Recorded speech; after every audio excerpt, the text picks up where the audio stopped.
You know, people talk a lot about integration. Integration means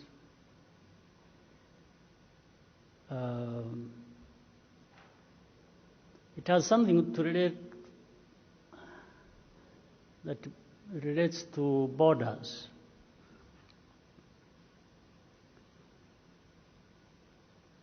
So currently we have some difficulties along our border. But looking at it, you would assume it is just the border. No, there is what causes the difficulties at the border. And I think those ones need to be paid more attention. How did we come to a point where we have difficulties at the border? It's because of something else. So we have to address something else. By that, we will be addressing difficulties at the border.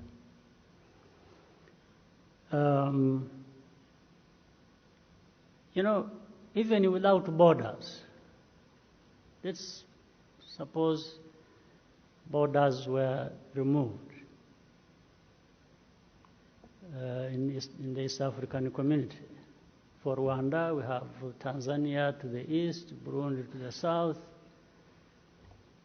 DRC to the west, Uganda to the north. Let's assume we removed the borders. By the way, even without borders, you still have neighbors.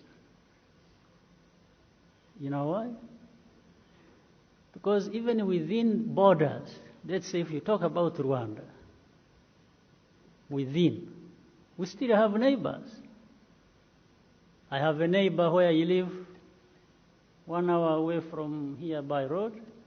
I have a neighbor.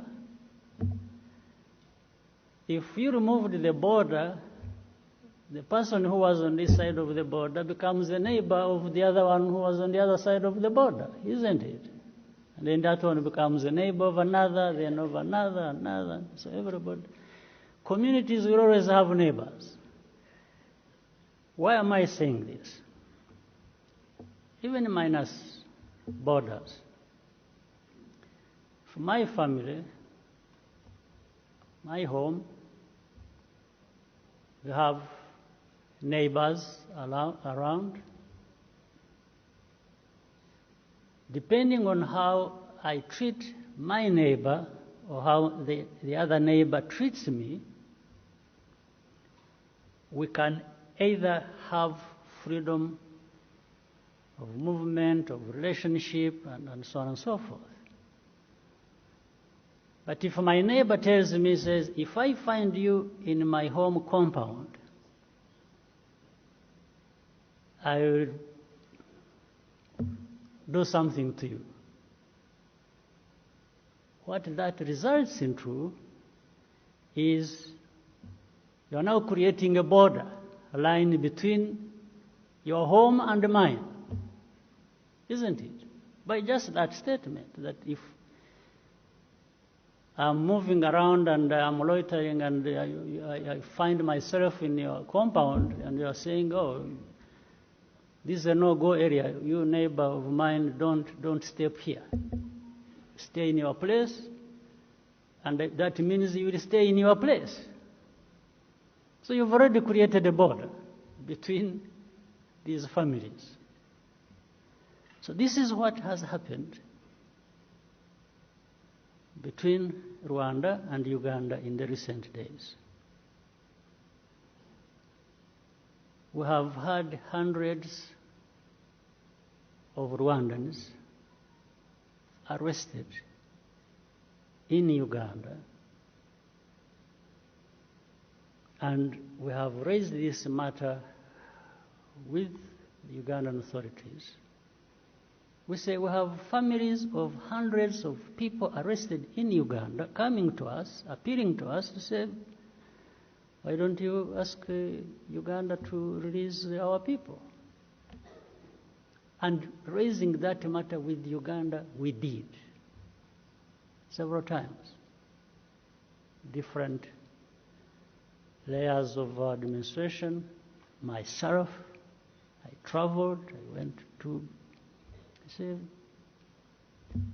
the families of these people in prison are asking me what I'm doing to have their people released and brought back home. These are people who would have traveled there for business, to visit their relatives, to all kinds of things. Actually, other students studying there. So nothing happened. In fact, what resulted into the so-called closure of the border, but it is not really closed as such, because I'll tell you the facts as they are, you'll make your own conclusion. But because of that, we had to tell Rwandans that, you see, you have come to us, you've told us your relatives, your friends, everybody have been arrested in Uganda. I have traveled to Uganda and raised this matter. I've met the authorities of Uganda in different places and raised this matter. But there is no progress. So I said, now, the only thing I can do now is to advise you not to go to Uganda, those who have not been arrested yet. Just stop going there, because if you go there, I have no control. They will arrest you. And if they arrest you, then your families come to me and say, you know, our people have been arrested. I said, there is nothing I can do about it. The only thing I can do is to advise you, don't travel there, period. But we did not stop Ugandans to come here. They have actually been coming. And the main border that has been sort of closed is the main one, Gatuna. But Kajitumba is still being used, and Chanika and other places. Now, recently, something that I would call progress happened. When we went to Angola, facilitated by the President of Angola, President of DRC, we had a discussion, the four heads of state. We said whatever I wanted to say. And we agreed later on that we are going to do something about it. So recently, the progress is that some of the people that have been held in prison for months, for years, were arrested, were released. Particularly, I think 7 or 8 of them. How many? 9. Well, unfortunately, when I say 9, you find you count 20, and then you find the remaining only 18 because 2 have died. Because some of them have been dying as they arrive back home. And when they do post-mortem, they find it is because they have been tortured very badly.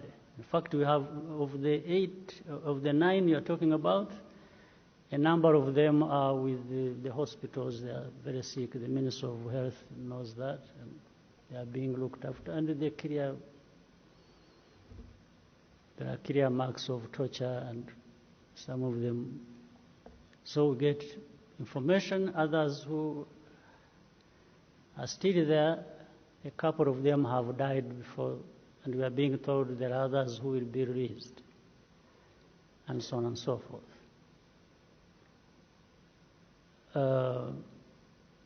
Now, as that is happening, and I am calling it good progress, that some people are released, forget about the other stories related with how they have been treated. Then the other side says, okay, you see, we have shown a good gesture. And we say thank you. Then say, oh, you must also do something. Then you say, what? They say something that tells Rwandans now to start traveling to Uganda. And I asked one of the officials who had come to see me and was telling me that. I said, okay, I can easily say that. I can easily make a statement, go out there and say, oh, no, Rwanda is now okay because they've released the 9 people. Everything is okay, start going to Uganda. And I told this official, I said, suppose I actually do that. And the next day and another day and another day, more Rwandans are arrested, and those who are still in custody are not released. Are you suggesting then I would go back to tell these Rwandans that, you know what, I was deceived. Please, again, stop going to, because that does not work. So I told them, I said, look, simply do us a favor. Just stop arresting Rwandans, because most of those you have arrested have no case at all. If they have a case, they haven't even been put to the courts for months and for years. You say, what kind of situation is this? Now, if you stop that, one. Second, if you really stop associating with these groups that are, and you've been giving support to destabilize our country, automatically the borders would be open. It's automatic. It's just a direct consequence, a result of the other. So I said, the matter is simple. It is not a question of saying, do that, and I will do that, do that, and I will do that. No. For us, it is one thing. In fact, what I'm being demanded to do is to say, please, Rwandans, start comfortably going to Uganda. That's what I'm being asked. And I'm holding on to that because I'm not yet comfortable that I can tell Rwandans to feel free to go to Uganda. And then the next day they are arrested. So again, relatives come back to me and say, President, you deceived us. Now you have even put in trouble our relatives, our friends. This is what has been going on. And soon we will be going back to Angola to meet again, and the purpose is to review the progress where it has been made, and the reasons for lack of it in other cases. But the situation is this. Now, the rest is but in the midst of all this, there is so much talk about integration. Yes, we can have as many lectures for as long as we want about integration, but integration of regions and communities, and it does not happen just because you are making a slogan about it. No, it will happen, and it happens because you are doing the right thing that actually needs to be done in order for that to be realized. You can say, oh, borders,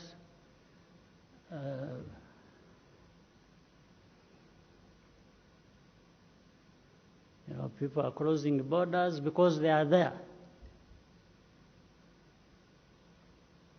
In other words, they shouldn't be there. I agree. I completely agree with that statement. We shouldn't even have had borders, but for how many decades have we had them now? To remove them, you must do something. You must encourage good neighborliness. You must treat your neighbor as you want them to treat you. You can't just hunt down people from the neighboring country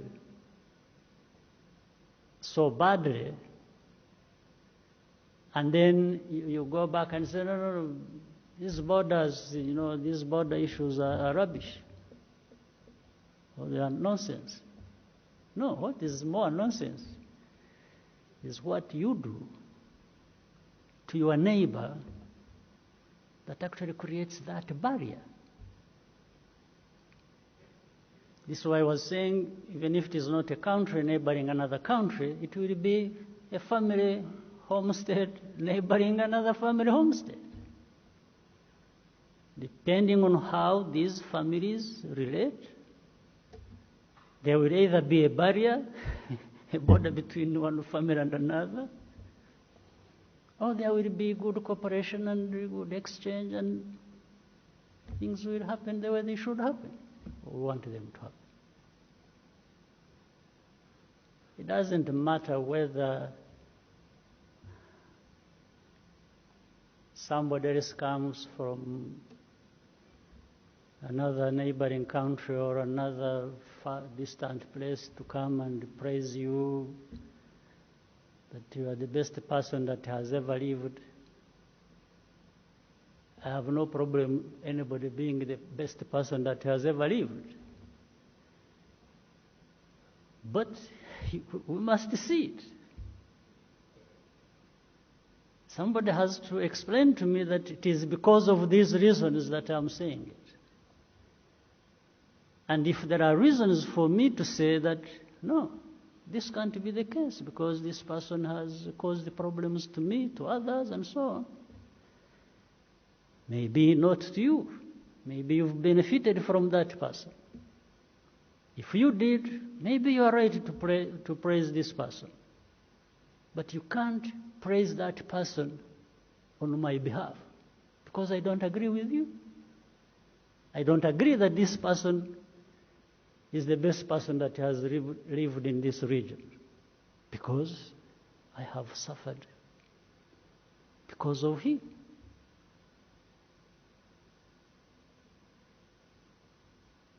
Back in the past, I was also telling people that here in Rwanda we used to have so many grass-thatched homes, what you call the nyakatsi. Even you have heard about it. Nyakatsi were grass-thatched houses, which we have been replacing for the roofing with the tiles and the iron sheets and so on. So, but I told people, which is a story that every one of you knows very well here, when you live, if you had, so many grass-thatched houses close to each other, you don't want to play a game of throwing fire flames all over the place, because your house will be burnt too.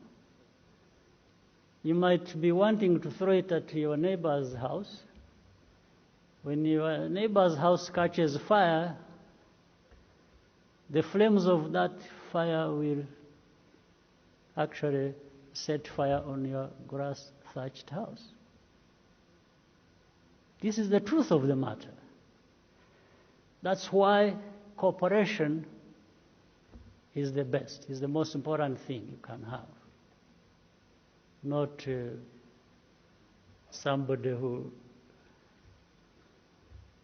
would be praised for being the best person that has ever lived, but plays games of setting fire to other people's houses. And when I talked of learning from experience, we have learned from experience. We know how bad it is to burn people's houses or to hurt people. We know how much it costs. So for us, we don't play those games of setting fire to other people's homes. But we invest ourselves and everything we have in trying to make sure that our homes, our houses are well protected. They don't catch fire easily. And make sure that whoever wants to set fire on our houses will do it at a very huge cost to himself.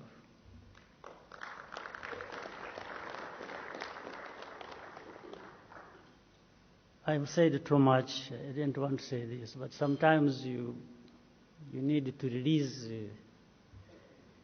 This has been weighing on me. I needed to let it go. You are asking people not to sell. You are asking transport partners not to take the number of passengers they are usually taking. If they don't do that, what are you going to do? A shopkeeper who is closing his or her small shop, where he or she gains her livelihood, for 90 days, how is he or she going to survive? You are not telling me how that person is going to live. And yet you want to convince me to say yes, 90 days. And even 45 days, I don't agree with. 45 days, 1 month, 15 days, 1.5 months. Can you imagine a family person who struggles to make ends meet by selling this or that, and you ask that person to stop that? And you expect that person to be able to prevent himself or herself from this virus. What means does he or she have to do that? To eat is fundamental.